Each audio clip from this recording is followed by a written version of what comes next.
नमस्ते जी। क्या पकाती हो इस पर? अभी तो आज दाल चावल सब्जी पकाए हैं, आपके लिए चाय बनाए हैं। चाय बनाए? जी। तो पिलाओ ना फिर।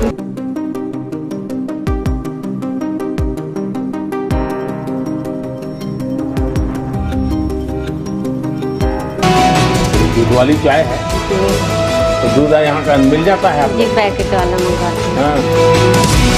जालिमों, मोदी फिर आ गया है और मोदी फिर छा गया है। अच्छी लगती हैं और गो के इतना आसान नहीं है। बातें करना बहुत आसान है, लेकिन क्योंकि कुछ एरियाज में they are doing wonderful work और तो ये चीजें आरज़ू वो चीजें जिसकी आप ख्वाहिश कर रही हैं उसके लिए खुद मुख्तारी, मुआशी खुद मुख्तारी बहुत जरूरी है। अब तो आप सिटी पे लगे हैं ना, जहां से डॉलर का रेट आ गया आप तो मंडी पे बैठे हैं ना।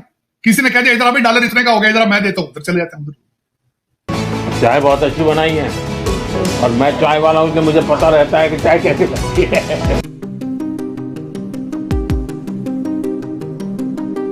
कि एक बार फिर इंडिया के प्राइम मिनिस्टर नरेंद्र मोदी साहब ने एक ऐसा माइलस्टोन, एक ऐसा टारगेट अचीव किया है कि वो दुनिया भर के लीडर से सबसे ऊपर पहुंच गए हैं, सबको बीट कर दिया उन्होंने। बल्कि मैं ये कहना चाहूंगी कि मोदी साहब ने अपना नाम स्टैम्प कर दिया है। तो हमारे यहाँ पे अगर बात की जाए, हमारे इसके दूसरे साइड पे हमारे यहाँ पे बात की जाए, इमरान खान साहब का जलसा था, आपको याद होगा एक रिपोर्टर जो उनसी हैं उन्हीं के कंटेनर के नीचे आके उनकी जान चली गई। इतना खुशी है, पहले तो हम रोए हैं, लेकिन 5 मिनट में हमारा आंसू एकदम बंद। उनसे प्रेम से बात की है ना, वो खुशी के आंसू रहा, एकदम खुशी के कि केहू पैर दूर के शकल देख तरस रहा हमारे गरीब झोपड़ी।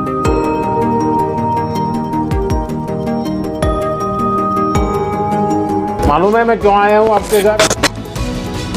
है मेरा मालूम है, ऐसा है कि हमने देश में 10 करोड़ घरों में ये गैस का सिलेंडर दिया। जो घर की बहू है उसने चाय बनाई। आप अपना नाम बताइए और प्रधानमंत्री जी आपके हाथों की बनी चाय पिए थे। जी, मेरा नाम मीरा है, मैं इस घर की छोटी बहू हूँ। मीरा जी, प्रधानमंत्री को अपने घर में देखकर कैसा महसूस कर रही हैं और किस तरह से चाय पिलाया उनको आपने? हमको तो इतनी खुशी हुई कि क्या कहूँ, कुछ समझ में नहीं आ रहा था क्या करूँ इनके लिए कि हाँ मेरे घर भगवान पधारे थे।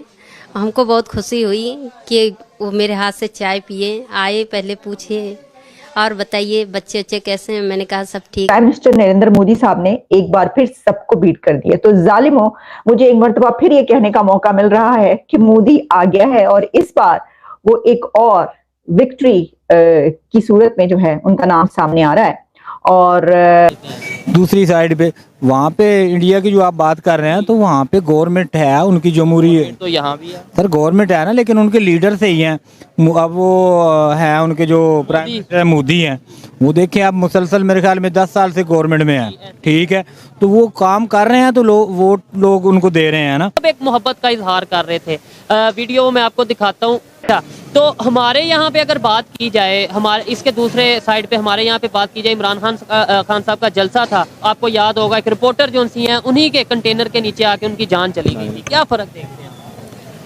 देखिए, बात आती है इंसानियत की, चाहे वो मुसलमान हो चाहे वो काफिर हो, नॉन मुस्लिम हो, मगर बात आती है कि अगर आपके अंदर इंसानियत है तो आज जिनके अंदर इंसानियत है तो वो बेशक नॉन मुस्लिम है तो हमसे ज़्यादा तरक्की याफ्ता हैं, डेवलप कंट्रीज़ हैं, और जो हम मुसलमान हैं जो कि हमारा दीन हमें सिखाता है, अगर इंसानियत नहीं है तो हम दीन सीख के भी, मुसलमान हो के भी आज ज़ीरो हैं। ठीक है, देखें ना, लॉजिकल बात है कि भाई मजहब कोई भी हो, जब इंसानियत नहीं है तो मेरे ख्याल से उस मजहब का भी क्योंकि मेरे ख्याल से दुनिया के सारे मजहब इंसानियत का दर्स सबसे पहले यही देते हैं। अच्छा, यहाँ क्या यही वजह नहीं है कि हमारे यहाँ के जो पॉलिटिशियंस हैं और इंडिया के जो पॉलिटिशियंस हैं और उनकी डेवलपमेंट और हमारी डेवलपमेंट में अगर आज फ़र्क है तो वो यही चीज़ें सामने आ रही हैं कि भाई यही शायद इश्यूज़ हैं।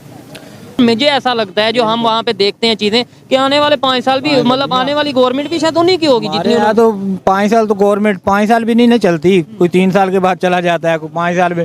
एक्चुअली जिस गवर्नमेंट को भी कम से कम 10 साल दिए जाएं तो फिर काम होता है। यहाँ पे तो यही खींचातानी लगी है, एक को हटा दो दूसरा ले आओ, एक को हटा दो दूसरा ले आओ, यही चल रहा है।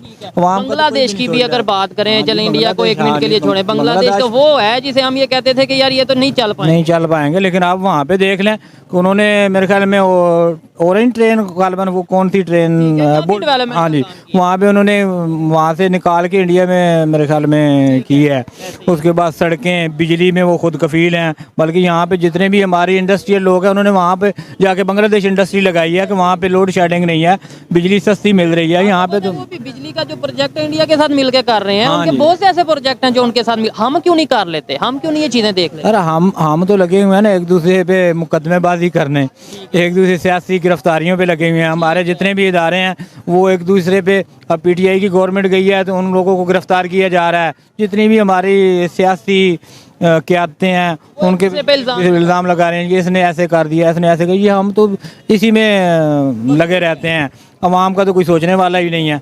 ठीक है जी, काफी मतलब पोलाइट वे में इन्होंने बात किया, लेकिन ऑथेंटिक बात की है कि वहाँ पे अगर देखें, आज हम कंपैरिजन करते हैं, नो डाउट कंपैरिजन नहीं बनता, सीखने की लिए अगर हम देखते हैं तो वहाँ पे बड़ी बात यह है कि गवर्नमेंट में स्टेबिलिटी है, इंटरनेशनल। और उन्होंने कहा कि इस्लामिक कंट्रीज जो सी, इसमें कोई शक नहीं है, इंडिया साइड कश्मीर में जो सा वो सऊदी अरेबिया या UAE इस तरीके से कंट्रीज जो सी हैं वो इन्वेस्टमेंट कर रहे हैं। ये हमारे लिए सोचने वाली बात है कि हमने 76 साल में क्या किया, कि हमने 76 साल में सिर्फ नारे लगाए, जज्बाती स्टेटमेंट दी, एक दूसरे के खिलाफ नफरतों वाली स्टेटमेंट दी, और दूसरे साइड पे जिस इंडिया को हम ये कहते थे, हम तो यही कहते थे ना कि भाई वो तो हिंदू मुस्लिम लड़ रहे हैं, ये है वो, आज देखें यूनिटी दिखा रहे हैं। क्या लगता है वहाँ पे आज आपको ऐसा हिंदू मुस्लिम लड़ाई वाला माहौल होगा? नहीं, वहाँ पे तो डेवलपमेंट हो रही है, वहाँ पे कोई ऐसा माहौल नहीं है। तो वहाँ पे लोग मिल के काम कर रहे हैं जितने भी है, बल्कि हमारे जो मुसलमान हैं वहाँ पे वो खुश हैं, उन्हें तो कोई प्रॉब्लम नहीं है। वहाँ पे डेवलपमेंट भी हो रही है, सारा कुछ हो रहा है। हम यहाँ पे एक तो फिरका परस्ती में पड़े हुए हैं, ठीक है, नारेबाजी में पड़े हुए हैं। कभी जनाब वो आ गया जी, अब तरीके लब्बैक आ गई, अब जमात इस्लामी आ गई, फलान है, फलां का नारा ये है, लेकिन डेवलपमेंट नाम की कोई चीज़ नहीं है यहाँ पे। हाँ, वही बात आ गई ना जो मैंने आपसे पहले बात किया है कि हमें पहले ना खुद को इम्प्रूव करना पड़ेगा, क्योंकि हम में से ही कल को जाके जो आज भी यहाँ पे यूथ बैठी है, यही कल को फ्यूचर है पाकिस्तान का। तो ये आज अपने आप को जो हम काम कर रहे हैं, हम अपनी ईमानदारी लेके आएंगे। हर बंदा जब ठीक होगा तो उसको पता होगा कि मैंने चूज़ कौन सा बंदा करना है। जब हम ईमानदार बंदा चूज़ करेंगे तो ऑटोमेटिकली जो चीज़ें हैं वो सही होती जाएंगी। क्योंकि बाहर जैसे अमेरिका है, यूरोपियन कंट्रीज़ हैं, वहाँ पर आप देख लें वहाँ पर चीज़ें क्यों ठीक है, क्योंकि वहाँ पर असूल है, रूल्स हैं, डिसिप्लिन है। तो ये चीज़ पाकिस्तान में नो डाउट कम है, नहीं है, यहाँ पे अंधा कानून है, बट वो इसको ठीक करने वाले कौन है? हम ही हैं। हम अपने आप में चेंज नहीं लाएंगे तब तक चेंज नहीं आएगा। तो भाई आप इस बारे में अपनी 1-2 मिनट की राय कुछ भी देना चाहें, क्या समझते हैं हमारे जो सियासतदान हैं, क्या उनकी गलती है या हमारी गलती है? आप